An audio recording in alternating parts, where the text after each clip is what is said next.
إذا الفاكهة متاع لنا والأبة لأنعامكم، فاكهة وأبة متاعا لكم، يعني بتتمتعوا في متعة كبيرة جدا بأكل الفواكه، سكريات ولا حمضيات ولا لفان ولا أنواع منوعة من الفواكه كلها، فيها الماء الكبير وفيها الفيتامينات وتقوية الجسم، بس مو قوت أساسي.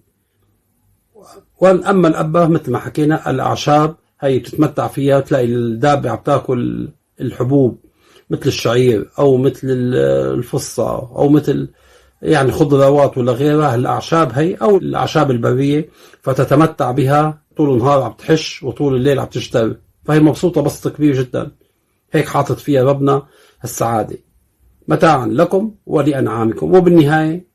كل الأشياء بدها تصب عند الإنسان، لأنه الأنعام بالنهاية لخدمة الإنسان ولا يعني نماء الإنسان وتغذية الإنسان وإعطائه الحليب، والحمد لله رب العالمين.